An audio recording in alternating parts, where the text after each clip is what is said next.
आज हम पढ़ेंगे अधिगम के नियम, लॉ ऑफ लर्निंग। किसके अकॉर्डिंग?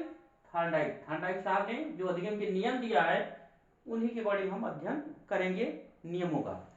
पहले समझ लीजिए नियम क्या होते हैं। नियम प्रकृति के अटल विधान होते हैं। नियम प्रकृति के अटल विधान है या नियम कानून है, चाहे पशु हो, पक्षी हो, मनुष्य है हो, सभी प्राकृतिक नियमों के अनुसार जीवन यापन करते हैं। उसी तरह सीखने के भी नियम बताए गए हैं या अधिगम के नियम बताए गए हैं। बहुत से साइकोलॉजिस्ट ने, मनोवैज्ञानिकों ने सीखने के नियम बताए हैं, लेकिन जो थार्नडाइक साहब ने सीखने के नियम बताए हैं वो सर्वमान्य नियम माने जाते हैं।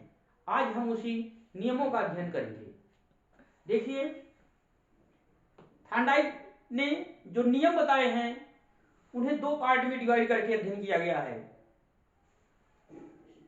पहला पार्ट है ये सेक्शन में, देखिए अधिगम के मुख्य नियम, primary law of learning.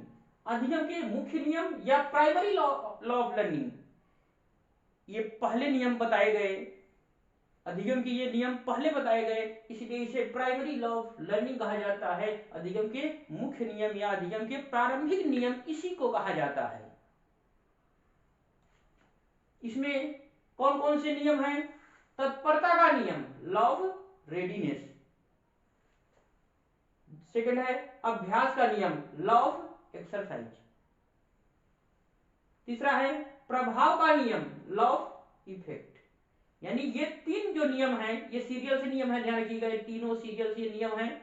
Exam में कभी कभी पूछ लेता है सीरियल से कौन सा नियम है। तो ये साहब ने तीन मुख्य नियम बताए हैं सीखने के, अधिगम के तीन मुख्य नियम बताए हैं। ध्यान रखिएगा इन तीनों में प्रभाव का नियम सबसे अच्छा नियम बताया है। इन तीनों में प्रभाव का नियम सबसे अच्छा नियम माना जाता है। लॉ ऑफ इफेक्ट सबसे अच्छा नियम माना जाता है। बाद में थार्नडाइक साहब ने सीखने के नियम बताए या अधिगम के नियम बताए। उन नियमों को सेकेंडरी नियम कहा गया क्योंकि वो बाद में नियम बताए गए। जो नियम बताए गए साहब ये देखिए, अधिगम के गौड़ नियम, सेकेंडरी लॉ ऑफ लर्निंग, इसी को कहा जाता है सबऑर्डिनेट नियम या सहायक नियम कहा जाता है। इसी को, गौड़ नियम को ही सबऑर्डिनेट नियम कहा जाता है या सेकेंडरी नियम कहा जाता है। इसी को एग्जाम में पूछता है कभी कभी कि सहायक नियम क्या है या सबऑर्डिनेट नियम क्या है या सेकेंडरी नियम क्या, कौन से हैं, इन्हीं को कहा गया है।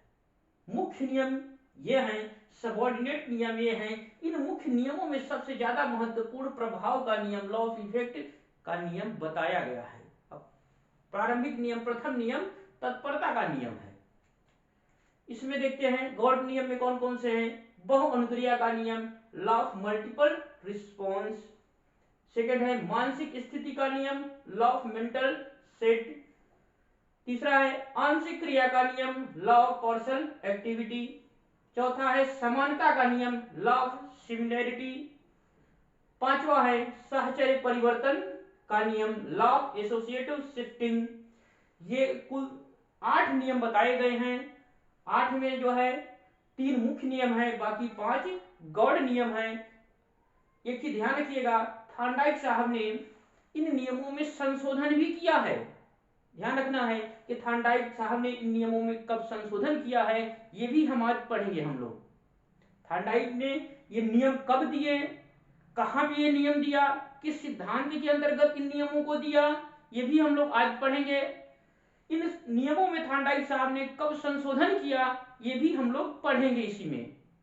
ये ध्यान रखिएगा, किताबों में जल्दी नहीं मिलता है, बस ये मिलता है कि थार्नडाइक के कितने नियम है बस। लेकिन हम आज इसमें पढ़ेंगे कि थार्नडाइक ने इन नियमों में कब संशोधन किया है, ये भी पढ़ेंगे हम लोग। आगे देखिए, इसमें ये नियम यानी कि ये जो नियम है 8 उद्दीपन अनुक्रिया सिद्धांत पर आधारित है। ध्यान रखिएगा, ये नियम कभी कभी एग्जाम में पूछ सकता है कि सीखने के नियम किस सिद्धांत पर आधारित हैं। उद्दीपन अनुक्रिया सिद्धांत पर आधारित हैं, यानी कि थार्नडाइक के सिद्धांत पर आधारित हैं। थार्नडाइक के सिद्धांत क्या है? उद्दीपन अनुक्रिया का सिद्धांत, स्टिमुलस रिस्पांस थ्योरी। सहसंबंध का सिद्धांत, ट्रायल एंड एरर, प्रयास और त्रुटि का सिद्धांत, ये थार्नडाइक साहब के ही सिद्धांत है। यानी ये जो नियम थार्नडाइक साहब ने दिए, तो जाहिर सी बात है कि ये नियम थार्नडाइक के सिद्धांत पर ही तो आधारित होंगे। एग्जाम में कभी पूछा जा सकता है। और ध्यान रखिएगा, ये कब नियम आए थे थार्नडाइक, कभी एग्जाम में पूछ सकता है ये कब आए थे एग्जाम, ये नियम, तो आप बता सकते हैं 1898 से 1930 के मध्य संबंधवाद। उसके बाद देखिए 1930 के मध्य का संबंधवाद। अब एक चीज ध्यान रखिएगा, थार्नडाइक के नियमों को या सिद्धांतों को दो पार्ट में डिवाइड करके अध्ययन किया जाता है। एक 1898 से 1980 1930 के मध्य, यानी कि इसके बीच जो नियम बताए या सिद्धांत बताए ये मुख्य सिद्धांत थे, इसमें संशोधन नहीं किया है, यानी कि ये वास्तविक थार्नडाइक के सिद्धांत हैं, इसमें संशोधन नहीं किया गया है, इसमें सिर्फ नियम लिखे गए हैं। यानी यहाँ पे जो सिद्धांत नियम बताए गए हैं वो मुख्य रूप से थार्नडाइक साहब के द्वारा वास्तविक नियम है, ओरिजिनल नियम है। 1930 के बाद देखिए, 1930 के बाद थार्नडाइक ने अपने नियमों में संशोधन किया है, अपने सिद्धांतों में संशोधन किया, मतलब स्टिमुलस रिस्पॉन्स थियरी में संशोधन कर दिया, या आप कह सकते हैं संबंधवाद में संशोधन कर दिया। यानी कि थार्नडाइक ने जो नियम दिए थे या जो सिद्धांत दिए थे 1930 के बाद संशोधन कर दिया। ये नियम जो है 1930 के बाद इस नियमों में भी संशोधन कर दिया गया है, तो आज हम लोग वो भी पढ़ेंगे। ये 1898 इसका क्या मतलब है, एक चीज ध्यान रखिएगा, थार्नडाइक साहब जब रिसर्च स्कॉलर थे, एज ए पीएचडी जब रिसर्च कार्य कर रहे थे, तो उनकी बुक थी एनिमल इंटेलिजेंस, यानी कि जानवर बुद्धि पर वो जो है अपना रिसर्च कार्य कर रहे थे। और ये साहब अमेरिका के रहने वाले थे, जानते ही हैं आप। और इनके गुरु जो थे कैटल साहब थे, कैटल इनके जो है गुरु थे। और इनका जो है रिसर्च कंप्लीट हुआ था, पब्लिश हुआ था 1898 में, इसीलिए माना जाता है 1898 से इसके मध्य 1930 के मध्य एनिमल इंटेलिजेंस आया, प्रकाशित हुआ था। ये 98 है, 1898 में एनिमल इंटेलिजेंस इनकी किताब आई थी। इस किताब में साहब ने संशोधन भी किया था, ध्यान रखिएगा 1911 में इस किताब में थार्नडाइक साहब ने संशोधन भी कर दिया था, यानी कि किताबें पुनः प्रकाशित हुई मार्केट में। इनकी एक किताब बहुत फेमस है, 1903 में आई थी, एजुकेशनल साइकोलॉजी, शिक्षा मनोविज्ञान की किताब आई थी साहब की जो है 1903 में। 1913 भी आता है, कहीं मिल जाता है, कोई दिक्कत नहीं, रिवाइज होती रहती है, पब्लिश होती रहती है किताबें। तो अब हम जो है एक एक करके नियमों का डिटेल में अध्ययन जानकारी प्राप्त करेंगे, साथ में ये भी देखेंगे कि कम इन नियमों में संशोधन किया है। आइए देखते हैं तत्परता का नियम। ये पहला नियम है थार्नडाइक साहब का, तत्परता का नियम, लॉ ऑफ रेडीनेस। इसमें देखिए क्या है, यदि हम किसी कार्य को सीखने के लिए तैयार या तत्पर होते हैं तो हम उसे शीघ्र ही सीख लेते हैं। थार्नडाइक साहब कह रहे हैं इस नियम के अंतर्गत कि अगर कोई बालक या व्यक्ति कोई कार्य सीखने के लिए तत्पर है, तैयार है, तो उस कार्य को तुरंत सीख लेगा। भाटिया साहब का कोटेशन है कि तत्परता या तैयारी का मतलब है युद्ध को आधा जीत जाना। थार्नडाइक साहब इसलिए सिद्धांत दिए हैं कि यदि हम किसी कार्य को सीखने के लिए तैयार या तत्पर होते हैं तो हम उसे शीघ्र ही सीख लेते हैं। अगर बच्चा पढ़ने के लिए तैयार है तो वो तुरंत पढ़ लेगा, कोई भी आप किताब दे दो। देखिए इसमें कार्य करने की इच्छा निहित रहती है, ध्यान रखिएगा, तत्परता के अंतर्गत कार्य करने की इच्छा निहित रहती है। जैसे आप किसी घोड़े को तालाब तक ले जाएंगे, लेकिन आप उसे पानी पीने के लिए बाध्य नहीं कर सकते कि आप बोलिए नहीं पानी पी, वो पानी नहीं पिएगा। जैसे श्याम किसी गाय के सामने एक बाल्टी पानी रख सकता तो है, एक बाल्टी पानी श्याम गाय के सामने रख तो सकता है, लेकिन ये बात नहीं कर सकता कि गाय पानी ही पिएगी। हो सकता है उसका मूड ना पिए, अगर इच्छा रहेगी तो वो पी लेगी, या तैयार रहेगी गाय पानी पीने के लिए तो पीगी। घोड़ा तालाब तक जाएगा ठीक है, लेकिन पानी पीने के लिए आप बाध्य नहीं कर सकते। उसी तरह बच्चे के सामने आप किताब रख दीजिए, अगर उसकी इच्छा रहेगी तभी पढ़ेगा, अन्यथा नहीं पढ़ेगा। ध्यान रखिएगा, तत्परता का मतलब होता है कि रेडीनेस, मतलब सामने वाला सीखने वाला जो लर्निंग हो, अधिगम करता हो, वो तैयार हो, तो आप कितनी भी चीजें सिखाते जाएंगे वो सीखता जाएगा, अन्यथा वो सीखेगा नहीं। देखिए ये प्रतिभाशाली बालकों की विशेषताएं होती है, ध्यान रखिएगा। प्रतिभाशाली बालक होते हैं, जो गिफ्टेड बालक होते हैं, उनकी एक खासियत होती है तत्परता का नियम उनके ऊपर ज्यादातर अप्लाई होता है।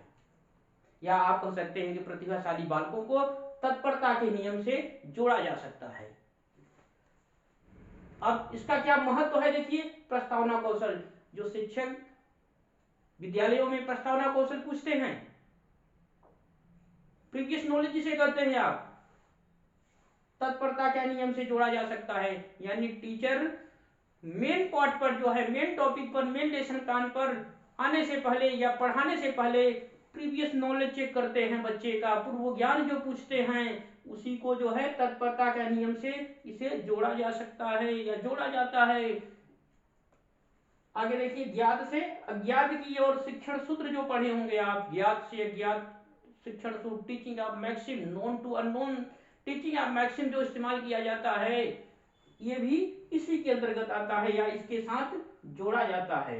यानी कि टीचर पहले जानकारी जो है, जो बेसिक जानकारी वो बताता है, फिर उसके बाद मेन टॉपिक पर आता है। इसी को बोलते हैं तत्परता का नियम। यानी कि अगर बच्चा जो है पढ़ने के लिए, सीधा सा मतलब इसका मतलब यह है कि अगर बच्चा या शिशु या बालक पढ़ने के लिए तत्पर है तो वो पढ़ेगा। आप अगर वो तत्पर नहीं है तो वो नहीं पढ़ेगा। इसीलिए टीचर को चाहिए इस नियम का इस्तेमाल करें स्कूलों में, कक्षाओं में, कि बच्चों को पढ़ाने से पहले उसे तैयार करें, रेडी करें, तब वो पढ़ाए। आइए देखते हैं, इस नियम में संशोधन भी किया गया। कब किया गया? थार्डाई साहब ने इस नियम में संशोधन कर दिया था। हमने बताया था कि 1930 के बाद थार्डाई साहब ने अपने सिद्धांतों में संशोधन कर दिया, अपने नियमों में संशोधन कर दिया है, अधिनियम के नियमों में संशोधन कर दिया है। कब किया है? देखिए नोट लगा करके लिखा हमने, 1935 में, यानी 1935 में थार्डाइक ने अपनी पुस्तक, इन्होंने किताब लिखा the psychology of words, interest and attitude. इनकी किताब का नाम है, पुनः देखिए एक बार, the psychology of words, interest and attitude में तत्परता के स्थान पर, ध्यान रखिएगा, तत्परता के स्थान पर आवश्यकता, नीड या वांट्स, रुचि, इंटरेस्ट, अभिवृत्तियों, एटीट्यूड पर बल दिया। यानी इसमें भी, इस तत्परता के नियम में ये भी तीन चीजें ऐड कर दिया। कौन सी? आवश्यकता, रुचि और अभिवृत्ति, यानी वांट्स, इंटरेस्ट एंड एटीट्यूड शब्द इस्तेमाल कर दिया कि भैया तत्परता से मतलब नहीं, काम नहीं चलेगा, तत्परता से ही काम नहीं चलेगा, वहां बच्चे की इच्छा, आवश्यकता हो। अगर आवश्यकता है पढ़ने की तो वो पढ़ेगा, कैसा टॉपिक है तभी वो पढ़ेगा, यानी आवश्यकता शब्द ऐड कर दिया। और इंटरेस्ट भी ऐड कर दिया कि अगर बच्चे की रुचि रहेगी तो ही पढ़ेगा, तत्परता से नहीं मतलब है, अगर रुचि रहेगी तो पढ़ेगा। उन्होंने कहा एटीट्यूड, अगर बच्चे का एटीट्यूड बन गया पढ़ने का तो पढ़ेगा, तत्परता से ही काम नहीं चलेगा। यानी ध्यान रखिएगा कि तत्परता के नियमों में 1935 में साहब ने, थार्डाइक साहब ने संशोधन कर दिया है। आइए अब अगला नियम पढ़ते हैं। नंबर सेकंड है अभ्यास का नियम, लॉ ऑफ एक्सरसाइज।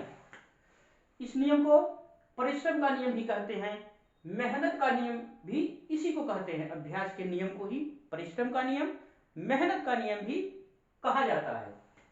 अब देखिए इसमें क्या है, इस नियम के अनुसार जब एक ही कार्य को, इस नियम के अनुसार जब एक ही कार्य को बार बार किया जाता है तो वह कार्य सीख लिया जाता है। थार्डाइक साहब कह रहे हैं कि इस नियम के अंतर्गत कि भैया जब कोई कार्य को बार बार यदि आप अभ्यास करते हैं तो जाहिर सी बात है सीख लिया जाएगा। जैसे कहा गया है ना, कृत कृत अभ्यास ते जड़मति होत सुजान, कि मतलब मूर्ख भी अभ्यास करते करते विद्वान हो जाता है। थार्डाइक साहब कह रहे हैं कि भैया अगर आप, बालक इस नियम का पालन कर रहा है, मतलब इस नियम के अंतर्गत कि अगर वो बार बार किसी चीज का अभ्यास करेगा तो जाहिर सी बात सीख लेगा। जैसे आप कंप्यूटर टाइपिंग, एक दिन में थोड़ी कोई भी टाइपराइटर अच्छा हो जाएगा, प्रयास करना पड़ता है, सीखना पड़ता है। अब देखिए इस अभ्यास के नियम के दो भाग बताए गए हैं, या दो रूप इसके हैं। कौन कौन से? उपयोग का नियम, लॉ ऑफ यूज। सेकेंड है अनुपयोग का नियम, लॉ ऑफ डिसयूज। यानी यदि आप अभ्यास करेंगे, उपयोग करेंगे तो आप सीख जाएंगे, यदि बार बार किसी चीज का अभ्यास करेंगे तो सीख जाएंगे। थार्डाइक साहब कह रहे हैं अनुपयोग के नियम के अंदर यदि आप बार बार सीखी हुई चीज का अभ्यास बार बार नहीं करते हैं तो वो भूल जाएगा। जैसे आप टाइप करना बहुत अच्छा सीख गए हैं, अब आप सोचते हैं नहीं नहीं अब तो हम टाइप करना सीख गए हैं, अब कोई दिक्कत नहीं, लेकिन यदि आप अभ्यास नहीं करेंगे एक आध साल बाद भूल जाएंगे, फिर हाथ काम नहीं करेगा।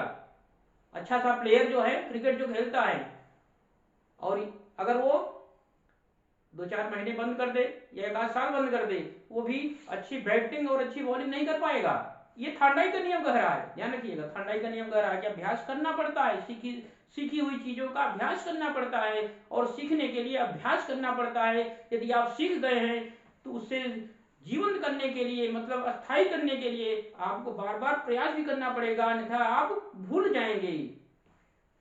देखिए इसमें क्या है कि अभ्यास करने से उद्दीपन अनुक्रिया स्टिमुलर रिस्पॉन्स, अभ्यास करने से उद्दीपन अनुक्रिया का संबंध मजबूत होता है। ध्यान रखिएगा, उद्दीपन अनुक्रिया का संबंध मजबूत है, इसी को तो थांडाई साहब सीखना बोलते हैं कि उद्दीपन अनुक्रिया में संबंध बनना ही सीखना है। तो थांडाई साहब कह रहे हैं कि अभ्यास करने से उद्दीपन अनुक्रिया का संबंध मजबूत होता है, यानी कि यदि आप किसी कार्य को बार बार अभ्यास करते हैं तो कार्य सीखा रहेगा, स्थायी रहेगा और आप जल्दी सीख लेंगे।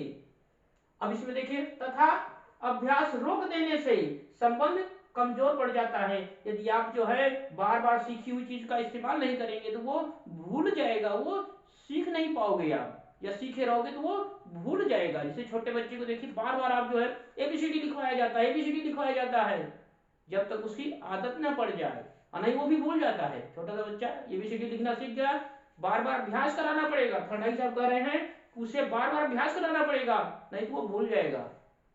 जैसे कोई म्यूजिशियन अगर वो हमेशा म्यूजिक के बारे में ही बात नहीं करेगा, हमेशा ताल ही नहीं छेड़ता रहेगा तो वो भी फिर भूल जाएगा। मैथ लगाने वाला, मैथ गणितज्ञ बार बार वो मैथ लगाता रहता है हमेशा, तो मैथ रटी हुई रहती है, अन्यथा मैथ भी नियम कानून सूत्र भी भूल जाएंगे। थांडाई का ये नियम कहता है कि अभ्यास जरूरी है, प्रैक्टिस जरूरी है, प्रैक्टिस मेक्स मैन परफेक्ट, यानी कि कह रहे हैं साहब कि अगर आप अभ्यास करते रहेंगे आप कुशलता को प्राप्ति करेंगे, और यदि आप अभ्यास कर लिए हैं, सीखे हैं और अभ्यास अब बंद कर देंगे तो वो सारी चीजें धीरे धीरे करके भूल जाएंगी। देखिए, अभ्यास से आदत का निर्माण होता है, ये नियम कहता है कि अभ्यास से आदत का निर्माण हो जाता है, यानी जब अगर हैबिट में आ गया इसका मतलब आप वो चीज कभी भूलेंगे नहीं। देखिए ये नियम कहाँ कहाँ काम करता है, प्राथमिक कक्षाओं के बालकों के लिए, जो छोटे बच्चे होते हैं प्राइमरी के, वहां भी नियम काम करता है। देखिए जब आप कभी प्राइमरी स्कूल से गुजरिए, जो जाइए उधर, तो बच्चे चिल्लाते रहेंगे, वो एक का एक, दो का दो, ABCD चिल्लाते रहते हैं, इसका मतलब ये थांडाई का नियम टीचर वहां पे अप्लाई किया है। यानी कि ये नियम कहाँ अप्लाई किया जाता है, प्राथमिक कक्षाओं के लिए। मंद बुद्धि बालकों के लिए भी यही नियम काम करता है, ध्यान रखिएगा, बार बार उनसे अभ्यास कराया जाता है। मंद बुद्धि बालकों के लिए भी यही नियम काम करता है। रटने की प्रवृत्ति, ये नियम रटने की प्रवृत्ति पर बल देता है कि बार बार अभ्यास करिए भैया, नहीं तो आप भूल जाएंगे। जैसे छोटा सा बच्चा साइकिल स्टार्ट में देखिए, जब स्टार्टिंग करता है साइकिल सीखना, बार बार अभ्यास करता है, बार बार अभ्यास करता है, गिरता है, चोट लगती है, अभ्यास करता है, फिर सीख लेता है, फिर साइकिल चलाना सीख जाता है। अगर वो 2-4 महीने फिर छोड़ दे वो भूल जाएगा। थांडाई साहब कहते हैं कि जब तक आदत न बन जाए, अभ्यास करते, आप सीख लिए हैं फिर भी अभ्यास करते रहिए जब तक आदत सी न बन जाए।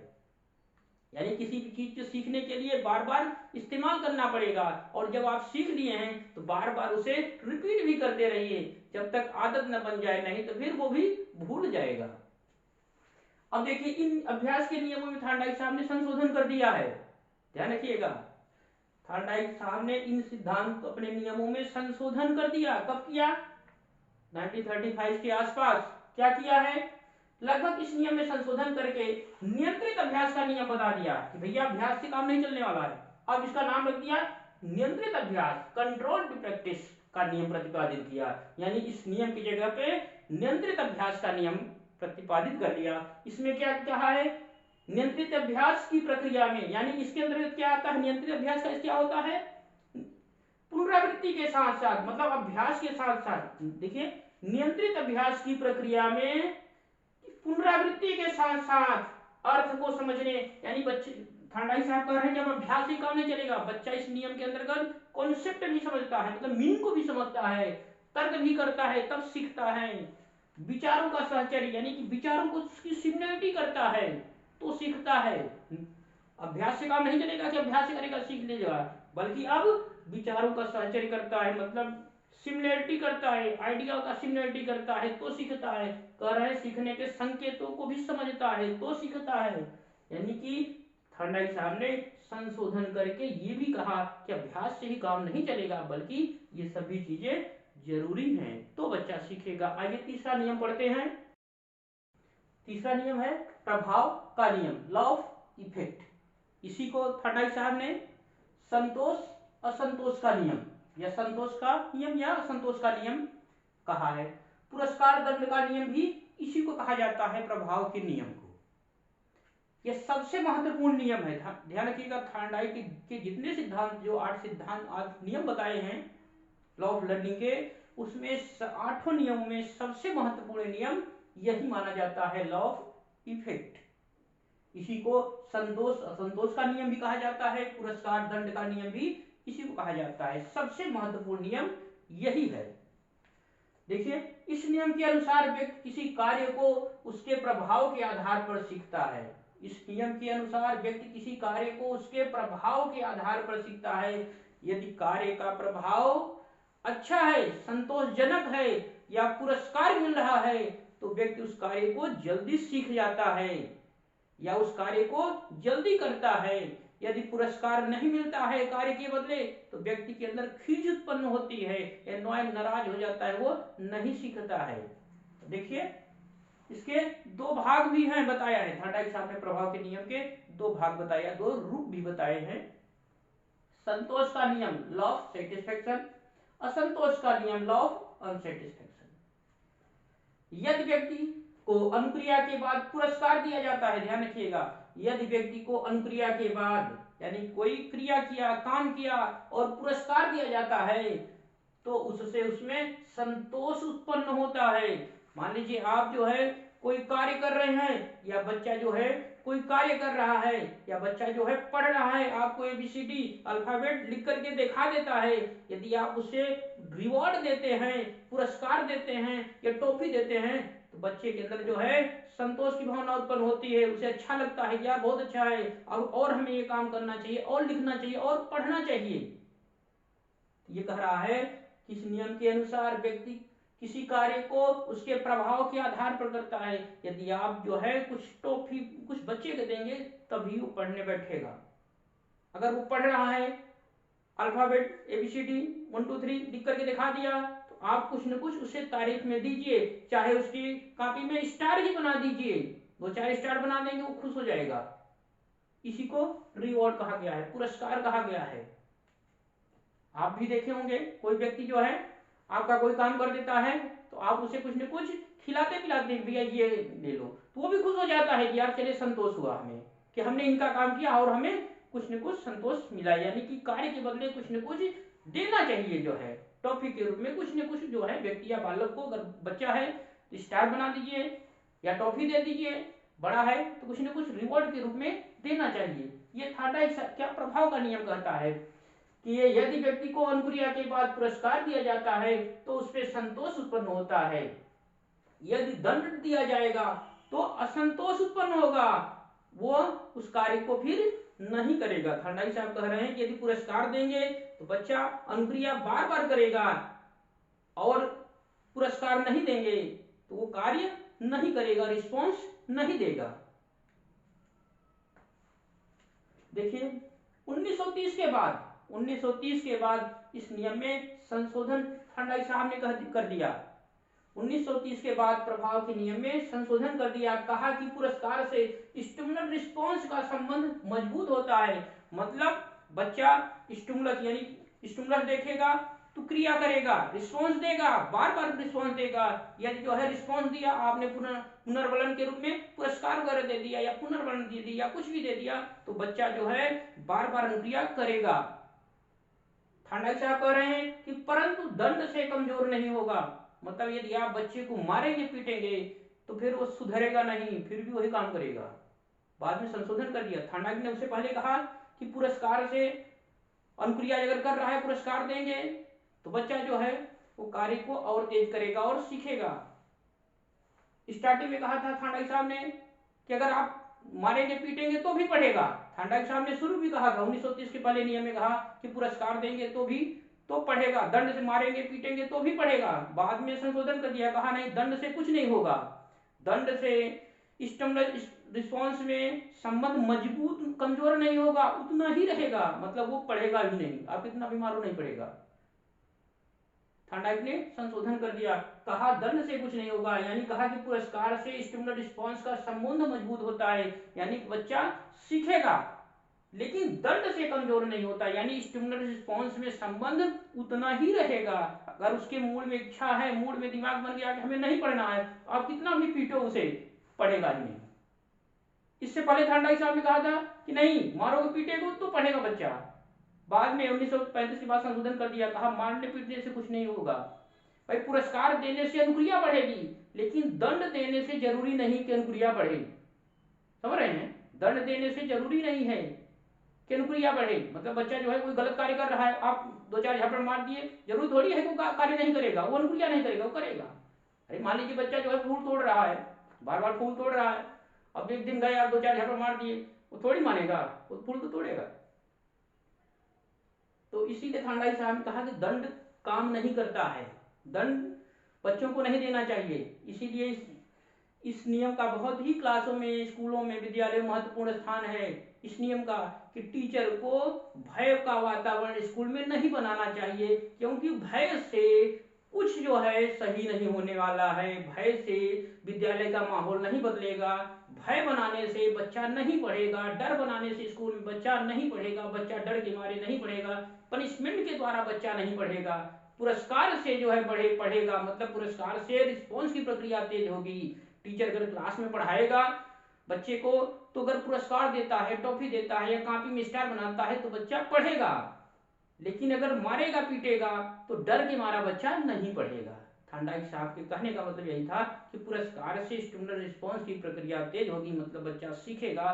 दंड आप पनिशमेंट देंगे रहे तो जरूरी नहीं कि सीखेगा ही। इसीलिए इस नियम में संशोधन करके इस नियम का नाम चेंज कर दिया संक्षेपित प्रभाव का नियम, मतलब आधा ही नियम यह सही है। आधा नियम मतलब पुरस्कार और दंड, इस नियम को पुरस्कार और दंड का नियम कहते हैं, तो पुरस्कार के लिए सही है, दंड से कोई मतलब नहीं है, यानी दंड शब्द को, कॉन्सेप्ट को हटा दिया, भैया दंड से कुछ काम नहीं होने वाला। इसलिए टीचर स्कूलों में माहौल अच्छा बनाए, भय का वातावरण न बनाए स्कूलों में, यही नियम कहता है, इसीलिए माना जाता है कि नियम अच्छा है। अब देखिए थांडाइक ने इसे संक्षेपित प्रभाव का नियम यानी टॉन्सिल लॉ ऑफ नियम कहा, ये आधा ही नियम इसे सही माना जाता है। यहाँ देखिए महत्वपूर्ण जो है नियम के बारे में, यह नियम स्कीनर द्वारा प्रतिपादित, ध्यान रखिएगा, ऑपरेंट कंडीशनिंग थियरी किसने दिया था? स्कीनर साहब ने दिया था। स्कीनर द्वारा प्रतिपादित क्रिया प्रसूत अनुबंधन का सिद्धांत यहीं से स्टार्टिंग पॉइंट बनता है, यानी कि स्कीनर साहब इसी कॉन्सेप्ट को उठाए और अपना नियम बना दिए। जो रेनफोर्समेंट थियरी है स्कीनर साहब की या ऑपरेंट कंडीशनिंग सिद्धांत, ये सब यहीं से उठाया है, यानी स्टार्टिंग में स्कीनर साहब ने इसी को माना है और अपना सिद्धांत बनाया, यानी कि स्कीनर साहब का सिद्धांत इसी पे आधारित है। आइए अगला नियम पढ़ते हैं हम लोग। आइए हम लोग पढ़ते हैं अधिगम के गौड़ नियम, सेकेंडरी नियम या सबऑर्डिनेट नियम या सहायक नियम, इसी को कहा गया है। 1 2 3 अभी 2 और हैं। पहला है इसमें बहुप्रतिक्रिया का नियम, लॉ ऑफ मल्टीपल रिस्पॉन्स।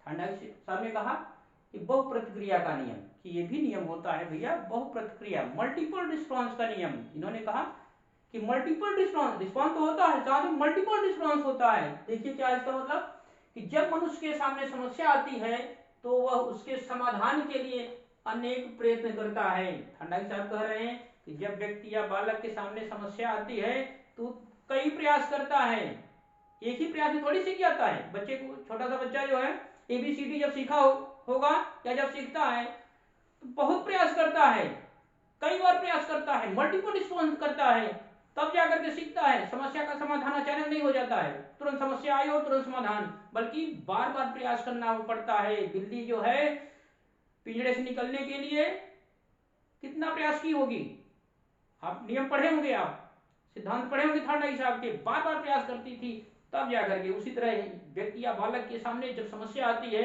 उस समस्या का समाधान करने के लिए इस नियम का प्रयोग करता है, लॉ ऑफ मल्टीपल रिस्पॉन्स, यानी कि बार बार प्रयास करता है तब जाके समस्या का समाधान होता है। जैसे थार्डाइक साहब ने जो प्रयोग किया था बिल्ली पर, उसमें बिल्ली ने कई बार प्रयास किया तब जाकर के पिंजरे से वो बाहर निकलती है। इसी को बोला गया है बहुप्रतिक्रिया का नियम, लॉ ऑफ मल्टीपल रिस्पॉन्स। इसका क्या महत्वपूर्ण है क्लासों में? थार्डाइक साहब कहते हैं इस नियम का महत्वपूर्ण यह है कि कक्षा में छात्रों को स्वयं करके सीखने के अवसर देना चाहिए। कक्षा में छात्रों को स्वयं करके अवसर देना चाहिए। बच्चों को टीचर तुरंत आंसर न बता दे, प्रश्न टीचर पूछे और टीचर ही तुरंत आंसर बता दे रहा है, नहीं, बल्कि छात्रों से प्रश्न पूछे, उसके बाद जो है आंसर करने के लिए कहे कि आंसर खोज करके ले आओ या आंसर बताओ। इससे क्या है कि अगर बच्चा जो है खोजने का प्रयास करेगा, लाइब्रेरी में तमाम किताबें पढ़ेगा, तो उसे ज्यादा से ज्यादा जानकारी प्राप्त होगी कि क्या इसका आंसर ये हो सकता है, किसका आंसर ये हो सकता है, किसका आंसर ये हो सकता है, छात्रों की ये जानकारी होगी।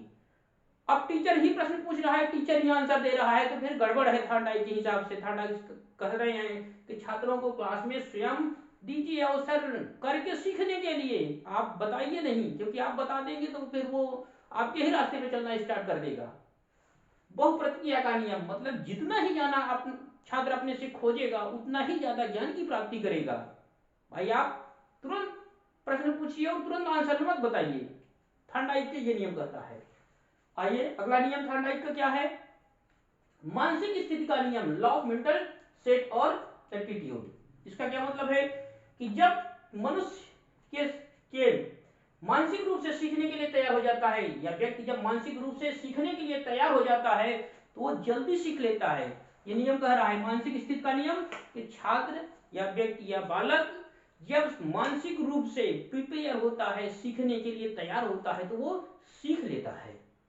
अगर छात्र मानसिक रूप से सीखने के लिए तैयार नहीं है तो आप लाख प्रयास करो, उसे सिखाइए, कुछ भी कॉन्सेप्ट बताइए, वो सीखेगा ही नहीं। इसीलिए टीचर को चाहिए कि क्लास में ऐसा माहौल बनाए कि छात्र मानसिक रूप से प्रिपेयर हो जाएं, तैयार हो जाएं सीखने के लिए। समझ रहे हैं? सीखने के लिए तैयार हो जाए तभी छात्र सीखेगा, नहीं तो छात्र सीखेगा नहीं। इसलिए छात्र जब मानसिक रूप से तैयार हो तभी छात्रों को सिखाना चाहिए या पढ़ाना चाहिए, अन्यथा पढ़ाना निरर्थक हो जाएगा। चलिए तीसरा नियम देखते हैं हम लोग, आंशिक क्रिया का नियम, लॉ और सेलेक्टिविटी। इसका मतलब आंशिक क्रिया का मतलब क्या है भाई? आंशिक मतलब छोटा छोटा अंश, पार्ट में डिवाइड करके। देखिए यदि समस्या को भागों में विभक्त कर एक एक भाग का समस्या का समाधान खोजा जाता है तो समस्या का समाधान आसानी से हो जाता है। थार्डाइक साहब कह रहे हैं कि जब व्यक्ति या बालक के पास समस्या आती है तो समस्या का संपूर्ण रूप से समाधान नहीं खोजता है, बल्कि समस्या को टुकड़ों में डिवाइड कर लेता है, उसके बाद समस्या का समाधान करता है। जैसे आप देखे होंगे छोटा सा बच्चा, जो अंग्रेजी के 26 अक्षर होते हैं, वो टीचर या गार्जियन कभी पूरा 26 अक्षर नहीं लिखवाते हैं, बल्कि उससे कहते हैं कि देखो 26 अक्षर पढ़ना ही है तो पहले ए से स्टार्ट करते हैं। एक आध दो महीने ए ही चल रहा है, फिर बी चल रहा है, फिर सी, प्रक्रिया इस तरह से बढ़ती है। आप 26 अक्षर सोचोगे नहीं, 26 अक्षर लिख करके दिखा दे, सीख तुरंत लिखे, वो नहीं हो सकता है। 26 के अक्षर वो स्टार्टिंग करेगा, ये लिखेगा कभी सही, फिर बी सही लिखना स्टार्ट करेगा, फिर सी, फिर डी, इस तरह से धीरे धीरे संख्या सीखने की, लिखने की, अभ्यास की बढ़ती चली जाएगी।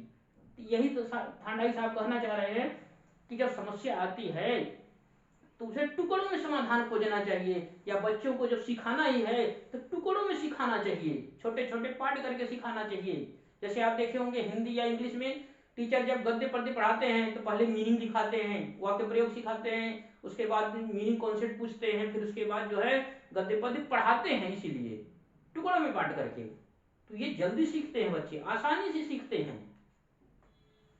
देखिए क्या है, अंश से पूर्ण की ओर, ये नियम अंश से पूर्ण की ओर जो शिक्षण सूत्र बताए गए हैं, ये नियम उसी का पालन करता है, अंश से पूर्ण की ओर बात करता है कि भैया बच्चों को छोटे छोटे भागों में डिवाइड करके पढ़ाइए।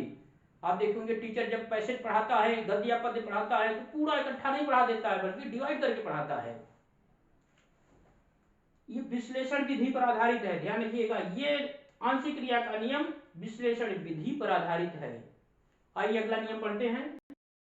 गौड़ नियम में चौथा नियम है समानता सादृश्यता का नियम, law of similarity, assimilation and analogy का सिद्धांत नियम। ध्यान रखिएगा, इसे एसिमिलेशन भी बोलते हैं। एसिमिलेशन पियाजे साहब भी बहुत फेमस है उसमें। यहाँ भी एसिमिलेशन है। एसिमिलेशन मतलब होता है पुराने ज्ञान से संबंधित। आइए देखते हैं समानता या सादृश्यता के नियम में क्या है। नवीन परिस्थिति में व्यक्ति वैसी ही अनुक्रिया करता है जैसी उसने पुरानी परिस्थिति में की थी। थर्नाइक साहब कह रहे हैं कि व्यक्ति को अगर कोई नई समस्या जब आती है व्यक्ति के सामने, या व्यक्ति बालक कुछ नया सीखने का प्रयास करता है, तो वो पुराने समय में क्या सीखा है वहां से जो है पूर्व ज्ञान का इस्तेमाल करता है, तब बालक सीखता है। या व्यक्ति के सामने कोई नई समस्या आती है, नई परिस्थिति आती है, उसका समाधान करने के लिए व्यक्ति पुराने समय में जो समस्याएं आई रही होंगी उसका कैसे समाधान किया है वहां से कॉन्सेप्ट उठाता है या समानता करता है, तभी जाकर के समस्या का समाधान करता है। थॉर्नडाइक का ये ट्रांसफर ऑफ लर्निंग भी है। कॉमन एलिमेंट्स, थॉर्नडाइक ने कॉमन एलिमेंट्स दिया है ट्रांसफर ऑफ लर्निंग के, समान तत्व का सिद्धांत दिया है थॉर्नडाइक साहब ने। ये उसी में की बात कर रहे हैं कि व्यक्ति पुरानी परिस्थिति में जो सीखा रहता है उसका नए परिस्थिति में समस्या के समाधान में या सीखने में उपयोग करता है, यानी पुराने ज्ञान का नई परिस्थिति में उपयोग करता है। यही तो एसिमुलेशन है, यही तो जो है पियाजे साहब भी बताना चाह रहे थे, समानता या सादृश्यता के नियम। यानी कि जो समस्या इसमें वर्तमान समय में आई है उसका समाधान करने के लिए व्यक्ति उससे मिलती जुलती पुरानी समस्याओं के बारे में सोचता है कि यार हमने कैसे उस समस्या का समाधान किया था, उसके कॉन्सेप्ट उठा करके, एलिमेंट उठा करके यहाँ पे ले आता है समस्या का समाधान करने के लिए। इसी को कहा गया है समानता या सादृश्यता का नियम। ये नियम ज्ञात से अज्ञात की ओर शिक्षण सूत्र जो बताए हैं थॉर्नडाइक साहब, शिक्षण सूत्र जो बताए गए हैं, ये नियम का पालन करता है। क्या? ज्ञात से अज्ञात की ओर शिक्षण सूत्र का पालन करता है सादृश्यता का नियम। अगला क्या है? ये पूर्व ज्ञान पर आधारित है। सादृश्यता का नियम या समानता का नियम पूर्व ज्ञान पर आधारित है, एसिमुलेशन पर आधारित है। कॉमन एलिमेंट्स याद कर लीजिएगा, थॉर्नडाइक ने ट्रांसफर ऑफ लर्निंग में सिद्धांत बताए हैं कॉमन एलिमेंट्स। ये भी कभी कभी पूछा जाता है एग्जाम में, इसी के अंतर्गत आता है।